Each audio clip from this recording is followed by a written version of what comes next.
अभी पूरे देश में एक आवाज उठी हुई है जो जनता को, नेता को अगर पेंशन तो जनता को योजना क्यों। जैसे कि एक आवाज उठ रही है जो वोटर पेंशन के रूप में जनता को मिलना चाहिए। राहुल गांधी ने भी चर्चा किए थे 8,500 खटाखट।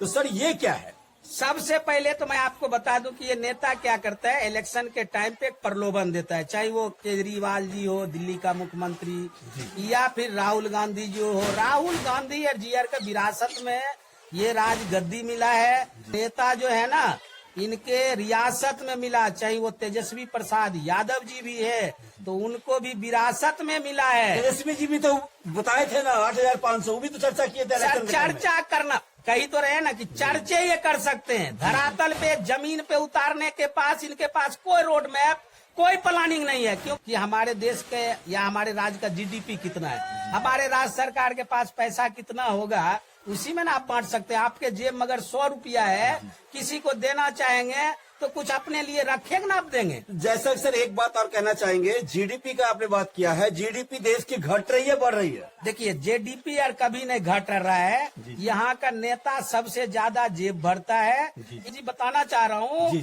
आपके चैनल के माध्यम से कि बड़ी बड़ी पार्टी मुझे रोकने का काम करेगा। ऐसा भी होता है? ऐसा होता है। मैं आपको संकेत ये दे रहा हूँ कि अभी से ही मेरे पास दूरदर्शन फोन कॉल वगैरह आना शुरू हो गया है। मैं राजनीतिक में आना इसलिए चाहता हूँ, मैं अपनी काबिलियत दिखा करके जनता का सेवा करना चाह रहा हूँ। और मैं अपनी काबिलियत से जो नेता आज तक नहीं किया है वो इस विधानसभा में करके दूंगा और करके दिखाऊंगा, और नहीं तो दोबारा इस विधानसभा में हम नहीं आएंगे।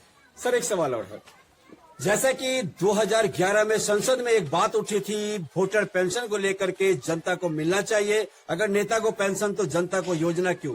तो इस पर क्या आपका कहना है, क्या जनता को वोटर पेंशन मिलना चाहिए 8,500 या नहीं? देखिए सर, ये क्या होता है कि बड़ी इकाई का बात है। मेरे हिसाब से अगर पूछेंगे, व्यक्तिगत मुझे पूछेंगे तो जनता को मिलना चाहिए, नेता को नहीं मिलना चाहिए। क्योंकि नेता के पास तो बहुत पैसे होते हैं, ये एक बार 5 साल जीते इनको 17 तरह के भत्ता मिलता है, दुनिया भर के कार का फ्री है, पेट्रोल फ्री है, टेलीफोन का इनको, आप जानते हैं टेलीफोन का एक विधायक को कितना मिलता है? कम से कम 15,000 रूपये इनका एक फोन को इनको मिलता है। प्लस इनके असिस्टेंट होता है, इनके ड्राइवर होता है, इनके बॉडीगार्ड होता है, इनके पुलिस सुरक्षा होता है। इस सब पे आप खर्चा के आकलन करेंगे तो बहुत ज्यादा होता है। अगर जनता को वोटर पेंशन मिलना चालू हो जाए तो जनता काम करके नहीं खाएगी, इस पे आप क्या कहेंगे? नहीं देखिए, ये अगर हमारे देश जी कहा करते थे कि शेर कभी किसी से डरता नहीं है, और मैं एक शेर के तरह इस विधानसभा में लड़ूंगा और अपनी ताकत दिखा के रहूंगा। किसी नेता से, किसी बड़ी पार्टी से हम डरने वाले नहीं है। बताएंगे, जैसा कि एक आवाज उठी हुई है वोटर पेंशन, क्या जनता को मिलना चाहिए या नहीं मिलना चाहिए? नहीं सर देखिए, मैं तो कहूँगा बिल्कुल वोटर को पेंशन मिलना चाहिए। नहीं क्यों मिलना चाहिए? क्योंकि वोटर ही तो मालिक है ना। नेता मालिक कहाँ से? जब तक वो नेता एक आम लोग होता है, हमारे जैसे आम लोग, जैसे आज ही हमारा ले लीजिए, हम भी तो नेता ही बनने के लिए आ रहे हैं ना। तो हम नेता बनेंगे तो आम से अवाम हो जाते हैं। तो मेरा तो ये कहना कि वोटर को वोटर पेंशन मिलना चाहिए, और जरूर मिलना चाहिए। उससे उनका आर्थिक जो स्थिति जो है उसमें बदलाव आएगा। जैसे आप मान ले कोई ऐसा भी है भाई जिनके 2-3 लड़की हैं, जो बहन ऐसा है जिनको 2-3 लड़की होता है। आप जानते हैं सर, आज चावल 100 रुपए किलो हो गया, इतना महंगाई का कमर तोड़ रखा है।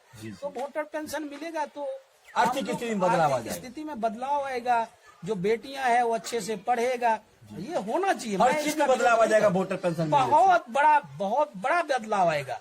जो देखे, जो नेता अपने ऊपर इतना पैसा खर्चा कर रहा है ना, उसी पैसा को जनता को देना चाहिए। वोटर तो देश के सभी नागरिक है ना। नहीं, जैसे जो सरकारी नौकरी में है, वोटर तो सब वोट देते हैं। कल को अगर सरकारी नौकरी वाले या सरकारी विभाग में जो भी है वो सवाल खड़ा कर देंगे तो हम वोट देते हैं तो हमें क्यों नहीं वोटर पेंशन दे, फिर क्या? नहीं सर देखिए, एक तरफ से आप फायदा ले रहे हैं ना, सरकार आपको नौकरी भी दिया है तो फायदा ही तो है। आप वोटर में तो अगर गिनती करेंगे तो सारे वोटर है। जो हमारे देश का IAS है वो भी वोटर है, मेरे देश के डॉक्टर हैं, मेरे राज्य के डॉक्टर हैं, जहाँ का भी डॉक्टर हो, मैं अभी एक व्यक्तिगत इस पे नहीं कर रहा हूँ, या टीचर हैं या बहुत सारे इस तरह के, तो वोटर तो सभी वोटर पेंशन मिलना चाहिए। वोटर पेंशन मिलना चाहिए, मगर वोटर्स पार्टी इंटरनेशनल के जो नीति निर्देशक है विश्वात्मा भरत गांधी जी, जो वोटर पेंशन की आवाज उठाए हुए हैं, देश के नागरिक को मिलना चाहिए, उन्हें आप क्या कहना चाहेंगे? मैं तो अपने दिल से, और मैं आपको कहूं कि मैं उनको सैल्यूट करता हूं और मैं उनके जज्बा को सलाम करता हूं, और मैं चाहता हूं कि ऐसा पुरुष अगर कि इन्होंने इस तरह का प्रण ठाने तो देश प्रेमी नहीं, वो एक बहुत बड़ा समाज सेवी है। और अगर प्रयास हुआ, अगर उनसे मिलने का मौका मिला तो मैं उनका पैर छू के और उनको एक सम्मान दूंगा, और मैं उनसे बहुत जल्द चाहूंगा कि मिलूं।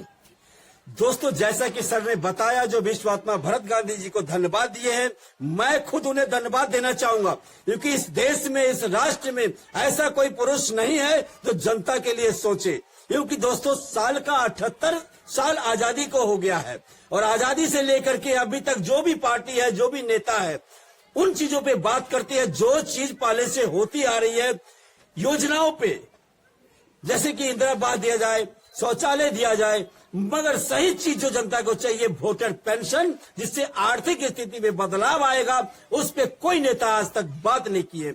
मगर वोटर्स पार्टी इंटरनेशनल के नीति निर्देशक विश्वात्मा भरत गांधी योजनाओं को बंद करके सिर्फ वोटर पेंशन पे बात कर रहे हैं। जैसा कि सर ने बताया, मिस्टर सज्जन दास जी ने बताया, जो वोटर पेंशन जनता को मिलना चाहिए, मिलने के वजह से जनता में जो आर्थिक स्थिति है उसमें बदलाव आएगा। जनता जो चाहेगा वो खाएगा, जनता जो चाहेगा वो पहनेगा, जनता जैसा मर्जी वैसा शिक्षा प्राप्त करेगा, और जनता का जहां मन होगा वहां इलाज करवाएगा। क्यों सर? सही बात, मैं यही आपको बोला हूं, और मैं हर वक्त वही बात बोलूंगा जो देश हित में है, जो जनता हित में है, क्योंकि जनता मालिक होता है, जनता नेता नहीं होता है।